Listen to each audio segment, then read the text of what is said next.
Hello everyone, in this video we will be talking about menstrual cycle और इस video में I will be only talking about basics. We will start from the basics. So menstrual cycle को समझने से पहले हमें ये समझना होगा कि menstrual cycle में केवल और केवल यूट्राइन इवेंट्स नहीं होते बल्कि 4 इवेंट्स चलते हैं. एक चलता है यूट्रस में यूट्राइन इवेंट, ओवेरियन हार्मोन्स में और ओवरीज में फॉलिकल्स का अलग इवेंट चलता है और पिट्यूटरी हार्मोन्स लेवल. यहाँ पे दो तरीके के हार्मोन्स का मेजर रोल है, एक है ओवेरियन हार्मोन लेवल और एक है पिट्यूटरी हार्मोन लेवल. दोनों ही हार्मोन्स एक दूसरे से इंटर रिलेटेड हैं. ओवेरियन हार्मोन्स है oestrogen and progesterone. Pituitary hormones है FSH follicular stimulating hormone and LH luteinising hormones. तो हमें सबसे पहले देखना होगा कि पिट्यूटरी हार्मोन्स कैसे सिक्रीट होते हैं. तो पिट्यूटरी हार्मोन्स सिक्रीट होते हैं बेसिकली हाइपोथैलेमस रिलीज करता है GnRF गोनेडोट्रोपिन रिलीजिंग फैक्टर.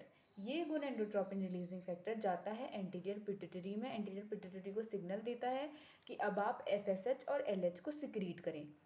जब FSH और LH सिक्रीट होते हैं फिर comes the major role. GnRF का full form gonadotropin releasing factor, FSH follicular stimulating hormone, LH is luteinizing hormone.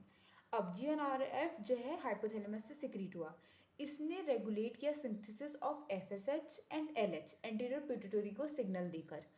GnRF secrete नहीं होगा तब तक LH और FSH सिक्रीट नहीं होंगे. GnRF सिक्रीट होगा तब LH और FSH सिक्रीट होंगे.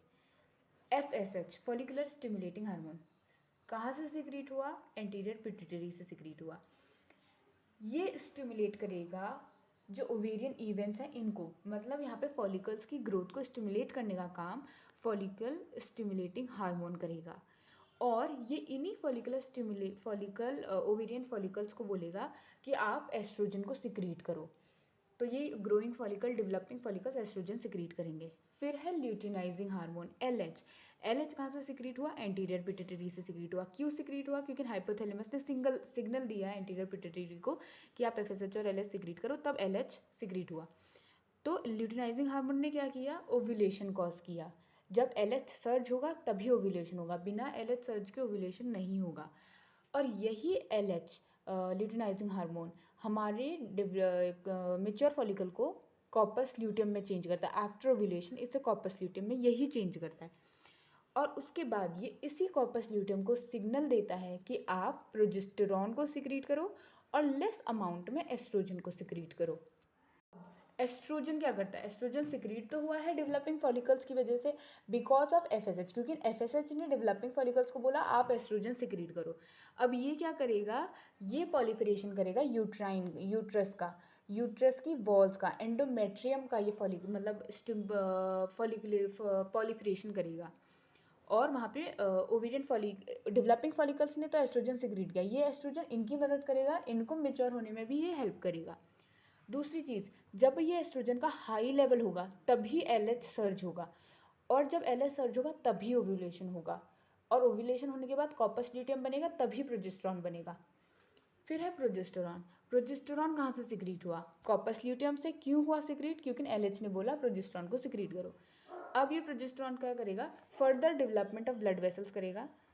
और एंडोमेट्रियम ने क्या किया था? ब्लड वेसल्स का ये भी ग्रोथ कर रहा था, ये ज़्यादा थिक बना रहा था, लेकिन ये उसकी थिकनेस को कम करेगा. क्योंकि अब प्रोजेस्टेरॉन हमें पता है कि प्रोजेस्टेरॉन जो है वो प्रोजेस्टेरॉन को हम प्रेगनेंसी मेंटेनिंग हार्मोन भी कहते हैं. यानी कि जब प्रोजेस्टेरॉन का लेवल ज़्यादा होगा तो ये GnRF पे नेगेटिव इम्पैक्ट डालेगा और बोलेगा कि अब आप सिक्रीट मत हो, यानी कि उसके सिक्रीशन को ये इनहिबिट कर देगा. जब GnRF सिक्रीट नहीं होगा तो ना ही LH सिक्रीट होगा, ना ही FSH सिक्रीट होगा, ना ही फर्दर साइकिल चलेगी. अब हम थोड़ा सा हार्मोनल इफेक्ट देख लेते हैं मेंस्ट्रुअल साइकिल का. तो सबसे पहले हाइपोथैलेमस ने GnRF सिक्रीट किया. GnRF एंटीरियर पिट्यूटरी, जिसे हम एडिनो हाइपोफिसिस कहते हैं, उसको सिग्नल देगा कि आप अपने गोनेडोट्रोप से LH और FSH को सिक्रीट करो. ये LH और FSH दोनों ओवरी को सिग्नल्स देंगे, ओवरी को सिग्नल देंगे और ओवेरियन हार्मोन एस्ट्रोजन और प्रोजेस्टेरॉन का सिक्रीशन को बढ़ाएंगे. अब अगर LH का लेवल कम होगा तो ये हाइपोथैलेमस को नेगेटिव फीडबैक देगा. ये नेगेटिव फीडबैक ऐसे देगा कि एलएच का लेवल कम है, या हाइपोथैलेमस को सिग्नल देगा कि मेरा लेवल कम है, मुझे बढ़ाओ, क्योंकि हाइपोथैलेमस ही जीएनआरएफ रिलीज कर रहा है, जीएनआरएफ एंटीरियर पिट्यूटरी के पास जाकर एलएच और एफएसएच को सिग्नल रिलीज करवा रहा है, एंटीरियर पिट्यूटरी को सिग्नल देकर। तो एफएसएच और एलएच का अगर लेवल डाउन होगा तो दोनों ही नेगेटिव फीडबैक देंगे हाइपोथैलेमस को, एफएसएच भी नेगेटिव फीडबैक देगा, एलएच भी नेगेटिव फीडबैक देगा। वहीं अगर प्रोजेस्टेरॉन का लेवल ज़्यादा होगा तब ये नेगेटिव फीडबैक देगा हाइपोथैलेमस को कि अब तुम सिक्रीट मत हो। लेकिन अगर प्रेगनेंसी नहीं होती है तो प्रोजेस्टेरॉन का लेवल डिक्रीज करता है, और प्रोजेस्टेरॉन का लेवल डिक्रीज करता है तो वापस से एफएसएच और एलएच वाली साइकिल, मतलब एफएसएच और एलएच सिक्रीट होते हैं because of hypothalamus. Now oestrogen negative या फीडबैक, नेगेटिव या पॉजिटिव फीडबैक देता है एंटीरियर पिट्यूटरी को। याद रखना, एफएसएच, एलएच, प्रोजेस्टेरॉन तीनों ने नेगेटिव फीडबैक दिया है हाइपोथैलेमस को। एस्ट्रोजन पॉजिटिव फीडबैक देगा या नेगेटिव फीडबैक, इट डिपेंड्स कि एस्ट्रोजन का लेवल हाई है या लो है। अगर एस्ट्रोजन का लेवल हाई है तो ये पॉजिटिव फीडबैक देगा एंटीरियर पिट्यूटरी को, अगर इसका लेवल लो है तो ये नेगेटिव फीडबैक देगा एंटीरियर पिट्यूटरी को। याद रखने वाली बात ये है कि एफएसएच, एलएच और प्रोजेस्टेरॉन तीनों ने अपना इफेक्ट हाइपोथैलेमस को दिया, एस्ट्रोजन ने एंटीरियर पिट्यूटरी को दिया।